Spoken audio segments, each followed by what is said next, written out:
Welcome to Wildlife at Tampa's Lowry Park Zoo. I'm Dr. Larry Killmar, Vice President of Animal Science and Conservation. And I'm with Molly today at our Manatee Hospital. And we're going to talk about some of our cases that we've had recently. And cold stress, of course, is one of these cases that we get quite frequently in the fall. And these can have a variety of issues attached to them when we get a cold stress case. So Molly, you've had a great amount of experience with these cold stress cases. And typically, what do we see when they come in? Well, manatees, really, even though they're large, they actually don't have a lot of blubber or big fat layer to protect them from cold water. So anything below 68 degrees, they start to get ill. So their body temperature starts to decrease, and with that comes hypothermia. And there's a lot of things associated with that. So first, their outer extremities become affected, which is their skin, and then even their flippers almost become immobile. And then that sort of, if they're not moving very often, then they start to not eat as much, and then their internal organs can often be affected as well. So when we get them in, sometimes their skin can be basically dead, and it's like a bad burn, like frostbite too, that affects them. So if a citizen was out in the waterways, what would be one of the indications other than perhaps the skin issue? Would we see anything else, any behavioral issues that might tip us off? The biggest thing is if you know the water where you are is anything below 68 degrees, especially in the 50s, and you see a manatee who's hanging out there, especially for over a day, 2 days, that's a really good sign that they might have cold stress, that they should be moving to warm water. Could be a young animal and that they weren't shown by their mother or they lost their mother, and so they should theoretically be with their mom, and at that point don't know where to go, so they're stuck in that cold water. It's hard to recognize otherwise. You may look for white lesions all over their body. If you see anything even larger than that, sometimes they can have discharge or pus associated with that. If you see anything like that, that's definitely cold stress. Okay, so when we get a case like this, our pools are in the mid 70s. We keep the pools warm for that purpose, so the animal can start to rehabilitate quickly. And so what's some of the first things you do as staff when we get a cold stress case in? The first thing that we do is take blood, and we obviously just want to see what's going on internally. And then after that, we get them into warm water. We get them into 80 plus degrees and get that body temperature back up. Then we will scrub their skin with a betadine solution and help basically clean that skin. And usually there's fresh skin underneath, but we have to help them get that off of there. So we actually will use a scrub brush. And if they have any abscesses, we'll also clean those as well. And that's something we might do daily or every other day, just depending. And then as far as food consumption, they're probably off food for several days before they'll start to then get back to a normal feeding routine? Yes, it's not unusual to see one that's not eating, especially for that first couple of days when they're really cold. So we'll offer them a little bit of food, and we're not surprised if it takes them a few days. And usually once they start eating a little bit, that also will help them feel a little bit better. We may even put another manatee with them to help them sort of understand where they are and that this is the food you're going to be offered, and usually that helps pick them up. Now, one of our recent cases we got from the Tico manatee viewing area, so went and captured it there and then re-released it, correct? Are there some challenges in those kinds of situations? It's definitely hard when they're actually captured out of a warm water site because you don't want to disturb those other animals. So that's all up to Fish and Wildlife. They were luckily able to catch her, I believe, from the shore, which makes it a little bit easier. And she wasn't swimming very well, which is part of cold stress. Like I said, they may sort of become immobile, and she had a little bit of pneumonia, which affects their lungs, and that affects their buoyancy. So she had trouble surfacing to breathe. So it was a little bit easier to catch her just because she wasn't able to swim away from them. So good and bad. And then once we got her here, we can put her in shallow water to help her make it easy as possible. I see. Now, while we're the medical facility and do the treatment of patients as they come in, we actually don't do the capture. Florida Wildlife Commission biologists and staff actually go out and do the capture. They have special boats and people that are trained in doing this. This is not an easy part of the process, but we're notified as those animals are ready to come in so that our staff is prepared here. Molly, is there any rule of thumb about how long a cold stress case may be under our care on average? If it's a young animal, which is really anything under 2 years of age, usually it's about a year. Usually they recover from the cold stress within a few months, but we actually want to keep them until the following winter, and then we put them out into the warm water site when we know other manatees will be there. Usually cold stress animals never found that warm water, so we have to help them basically show them where the warm water is, and then we hope that they'll follow manatees out come summer and then return the following year. So you want to set them up for success. Right. In some cases in the past, where we've had cold winters, I believe we had a record-breaking cold winter about 5-6 years ago. We don't necessarily see those cases right away. It may be another whole year, another season. The animals that were on the edge of the group probably suffered the most of the cold stress, but maybe still were able to get by and fed well. And then another year of cold comes on, and they're the ones that will find the stress the easiest and the quickest. So sometimes it's not obvious. It can be a very cold day here, a series of cold days. We may not get a cold stress case right away. It may show up later. How many cold stress cases do we have right now on site? We have 4 currently that have come in pretty much since December, so it's quite a bit already. Yeah. They're all young. They're all basically under 200, 300 pounds, so they're all little guys. Wow. Yeah. So as you can see, a lot of work goes on every month of the year here at the Manatee Rehab Hospital, whether we're dealing with boat strike cases, which is probably our largest patient load in the boating season, to cold stress cases, which can take a long time to recover. A lot of activity goes on, and when next time you're at Lowry Park Zoo, take a look and view our manatees from underwater. You'll see some of these patients that we've just been talking about today.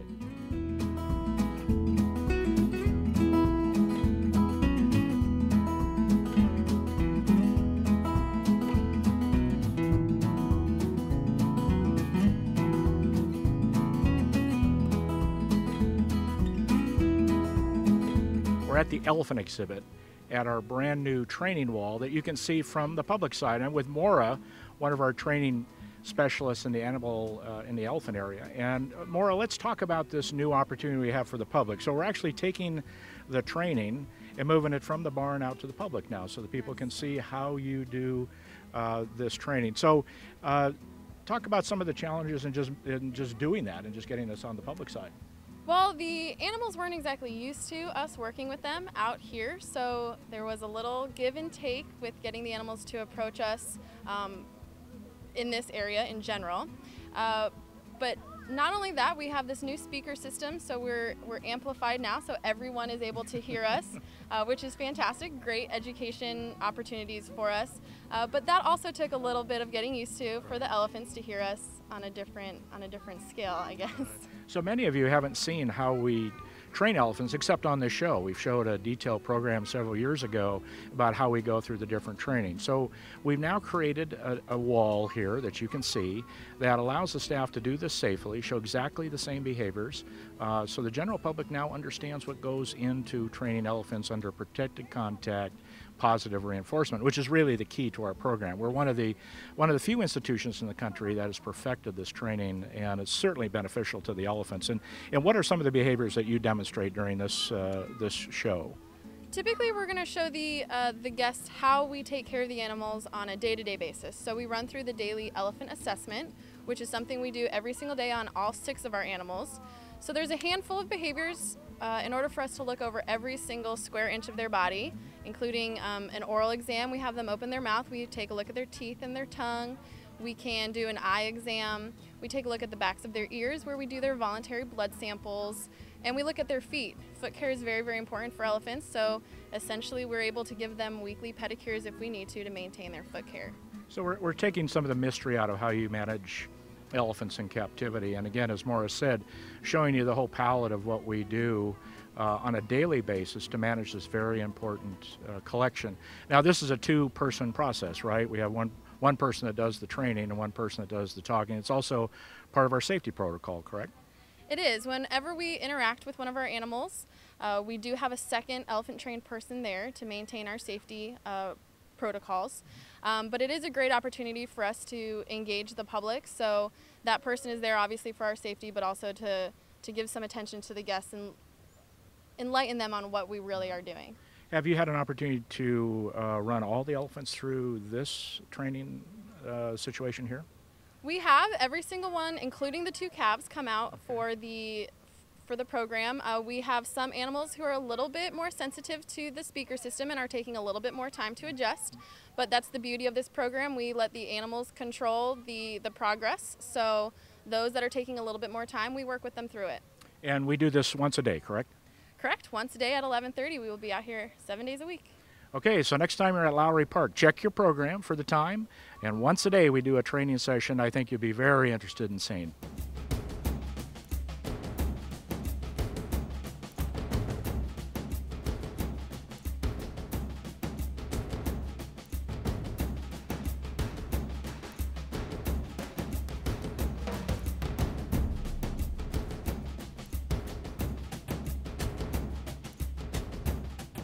We're in our new giant tortoise yard. We have both an Aldabra and Galapagos tortoise yard now, and soon we'll be giving this opportunity to the general public as a premium experience to feed these animals and be in where we are right now. So I'm with Lewis, one of the primary keepers in this area, and we're standing next to who? This is Al. He's Al. one of our, creative name, right? One of our adult male Aldabra tortoises. Okay, and how much does Al weigh? Al weighs about 480 pounds. But this species can get bigger than that. They don't stop growing. They grow their whole lives, just like all reptiles. So the older he gets, the bigger he'll get. Well, I'll tell you, Al is a real character. He loves people. He loves to have his neck scratched. So he's going to be a rock star when it comes to this opportunity for the public. So Aldabras are basically the #2 largest tortoise in the world, and Galapagos, which we'll see in a minute, are #1. But if you were the novice and looking at an Aldabra tortoise, how could you tell them apart if they were basically the same size? Well, I think the easiest way is noticing that their head is going to be much smaller on the Aldabra tortoise. Okay. When we see the Galapagos in a minute, you'll see much larger head, Okay. a little bit bigger around. Also, if you're close up and when you're in here scratching them and feeding them, you'll notice that right here between these two scutes in the front, there's this little keystone scute, and that is absent. That scute is absent in Galapagos tortoises. So Well, even when you get a little baby, you can tell them apart because of that, the presence or absence of this scute right here in the middle. Okay, so that's very interesting, folks. So again, look at this. You've got basically this keystone right here. So if you were looking at a tortoise and you didn't know the difference between these two large species, and they were basically the same size, you were having a hard time figuring out maybe the head was a little bit smaller or not, that's going to be the dead giveaway. That's the giveaway right there. That's amazing. So how big, Lewis, how big do the females get then on average? Females are much smaller than the males on average. A big female would be somewhere around 250 pounds, but ours are more in the area of 180 to 200 as adults. And what are we feeding them every day? So we do a scatter feeding, and mostly that consists of, think of dark leafy greens, lettuces, and just whatever type we can find. We'll scatter that around here so they exercise while they eat. And that's pretty much it. We'll also supplement with browse, which is just any foliage we cut from around the park. And we'll also add hay, which gives them that roughage and keeps the fiber content up in their diet as well. Okay, and now we provided a pool in each area. Again, we'll go over to the Galapagos side because it's important for them to have the ability to submerge and get in the pool, correct? Absolutely, and you wouldn't believe it, but some of these tortoises naturally in the wild will actually go out and swim in the ocean a little bit, and they'll sit on the beach and let the waves crash over them. I'm telling you, these guys, they hit the lottery as far as habitat to exist in. And one of our tortoises here, Bruce, I swear he thinks he's a sea turtle because he spends all his time in this pool when it's nice and hot out. So here we are in Florida, ideal temperature, but we do have cold nights. So our protocols say that the tortoises will go in their barn and be held in their barn overnight when the temperature gets to what? 50 is the magic number. If it doesn't drop below 50, then they'll just have access, so they can choose to go in or out. But if it's below 50 degrees, we'll walk the tortoises in, and they do that very well on their own. And we can use food to kind of motivate them to come into the barn. And then we close them, lock them up so that they don't incidentally find themselves in a cold spot where they just tend to shut down, and then they don't wake up to move to the heat. Right. Sense a little different about their temperature in that sense. Well, let's go look at the barn. Let's go take a look at the barn because it's kind of interesting. It's a very unique design. So here we are in front of the barn, and we leave the door open, and they know to come in because the heaters are on and it's nice and warm. But here's the spacious barn. And again, they all line up, right? They just basically line up, and it's nice and tight and stays warm and comfortable in here for them to weather those cold nights. Yeah. Okay, so now we're on the Galapagos tortoise side. If you thought the Aldabras were big, look at these Galapagos tortoises. So Lewis, how big is this big guy here? How much does he weigh? This is Winston. He's our big male. He's over 550 pounds. 550 pounds. Now again, look at the shell. Okay, you notice what Lewis said about the head. The head is obviously larger. but that keystone is missing right behind his neck, like we pointed out in the Aldabra. So again, there's the key. If you're ever wondering, that's the most obvious issue. Now, who's this right in front of us? This is Crystal. She's our only adult female Galapagos tortoise, although she's only 17 years old, so she's still pretty young in the world of tortoises. Yeah. Not reproductively active, so she's just kind of in here hanging out with the males. Not an animal that we're going to be breeding anytime soon. Well, this is great. I mean, we're one of the few institutions that displays both species side by side, and I think the reaction of the public has been pretty good, especially when they see this large male. I mean, that's a magnificent specimen, to say the least. Now, you notice nothing happens fast in the tortoise's life, but again, living in close to 200 years of age, you have to take life slow. And very interesting, the discovery of these animals. Now, Galapagos in Spanish means tortoise. So that's where the name comes from, and discovered by the Spaniards, many years ago. Were brought aboard ship to the New World, basically turned them upside down on the ships and brought them into port that way. That way they weren't walking around the hulls of the ship. Not the best way to transport. But again, both of these are threatened species now. We're watching these populations very, very carefully. We're just happy to have both species here. We also have some small Galapagos tortoise in another smaller attachment to these facilities. So Louis, who do we have here? This is pretty great. This is one of our juvenile female Galapagos tortoises. And how old is she? She's 4 years old, just over 4 years old. So you can see they start off really small.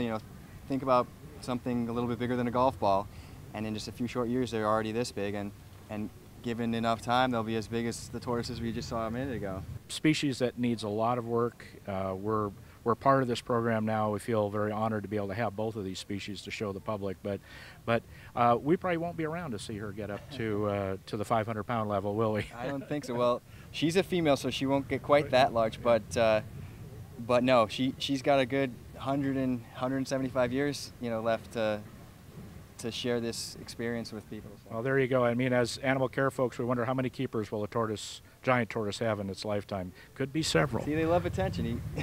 There he is. He's saying, it's my turn. I want to be on camera. This opportunity is going to be coming to you soon, where you'll be able to have a premium experience, come in with these giant tortoises for a few minutes and feed them. And believe me, folks, I've done it. It is fantastic and a great experience. You'll have a whole new appreciation for these large tortoises. So next time you're at Lowry Park, come out to the African area, and when you first enter Africa, look to your left and the brand new exhibit is right there.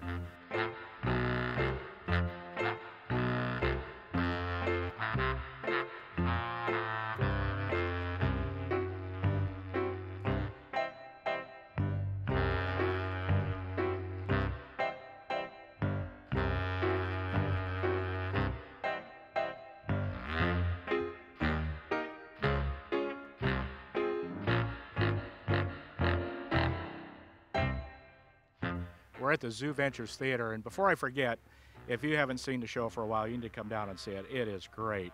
But I am with most of the staff from ZooVentures, Jess, Ashley, and Melinda, and a couple of birds here that we'll talk about in a few minutes. But Jess is going to explain some of the training apparatus that we use in the show and the advantages that these devices give us. So what we have right here, these two are a pair of removable jesses, and so Ivan, our eagle owl, is currently wearing a pair of removable jesses right now. And so the way that we use these is that we are able to slip them on the birds right before the show, so we can use them when they're flying, and the birds are trained to allow us to do that, so it takes a little bit of time to get that going, but very easy. All of our owls are doing it very reliably now. And then what these two things are the actual piece of equipment that we attach the telemetry to. So this is a transmitter that we would use to attach to the way this would work was if you were to loop this around a bird's ankle, it would be like this. So the bird's leg would be here, and then you would have this little grommet right here. And then with the transmitter, you would put a zip tie through this, and then you would put it through these, tie your zip tie, and you would tighten it, and then you would have this little transmitter hanging off. So that's how this one works. Now Ivan is a big bird, so we have kind of a special one with little grommets for him. For some of our smaller birds, you can just take this little, it's called a bewit, and we just feed it through the same way. So this is for a bird that has a much smaller little leg there. So like our Harris hawks could wear them, and some of our smaller owls. Okay, so this telemetry, though, is telling us what? What advantage does telemetry give us versus not having telemetry? So the telemetry is basically just a little tracking device, and so it allows us to be able to track the birds if they fly off. If they're wearing this transmitter and it's turned on, we can just figure out where they are, basically. So what it won't do is prevent a bird from flying off. It just simply would tell us where we can find them if they head out somewhere far where we can't see them anymore. So if we lose a visual, then we can use this to track them down. Okay, so when we say a free flight bird show, and the bird's flying over your head, and they're wearing this telemetry, if for some reason something catches their attention and they take off, we have a transmitter then on the bird, we have a receiver back in the office, and we can now track that bird. So if it goes to the other side of the zoo, we pretty much know where the bird is, and we don't have to search all over the zoo. Okay, and then the jesses, what are the jesses helping us do in the training? So the jesses are, I like to say that they're kind of like a bird of prey version of maybe like a dog leash. And so it gives us the ability, so when we slip these jesses on, so we would put this just like that around the leg of a bird, and we would have 2 of these, so each ankle has a jess. So that would give us the ability to just hang on to those birds when we don't want them to go just yet. So it's actually a safety measure as well. If we're doing, just imagine the scenario, if we're doing a bird show, say we have Ivan flying, he's doing his behavior, maybe Ashley has a hawk backstage and he's the next bird up in line. We want to make sure that that hawk, if he gets spooked backstage, you want to be hanging on to him, because you don't really want to have 2 raptors sharing the stage. They don't typically like to do that. They're pretty solitary. So that's one thing that having the jesses on can help us out with safety for that reason. Good. So if we zoom in on Melinda's arm right now, and you can see the jess, what's happened, how she's holding it. So if the bird were to take off, Melinda's in control of that bird at that point. So that's how a jess works. And then the Marshall eagle that Ashley has, also with a much larger set of jesses, but also you've got another device hanging onto that, because that's a pretty big bird, right? So he decides to go off your arm, you need to have more than just your hand to hold on to. So those are, I mean, not the secret, so those are tried and true methods that are used in bird training, but you may not see that from the audience, and certainly the telemetry you would never see unless we were to point it out to you. But these really give us the advantage now to be able to have a larger variety of birds in our show, and also free flight, which of course is the best part, because then we're showing everybody these magnificent birds in their natural behaviors. So if you've been to the show, you've seen the different ways we go through. We talk about the natural history of the birds and so on and so forth. This just gives you a little bit of an idea what goes on behind the scenes to allow us to have a free flight bird show. So again, as I said, don't forget, you got to come down and see this show. It's great.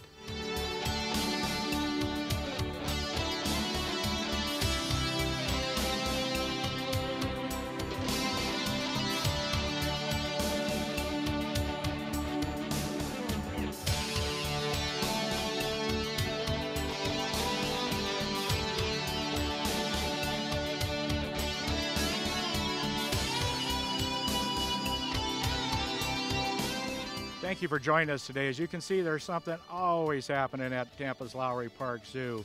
Thank you for joining us. See you next time on Wildlife at Tampa's Lowry Park Zoo.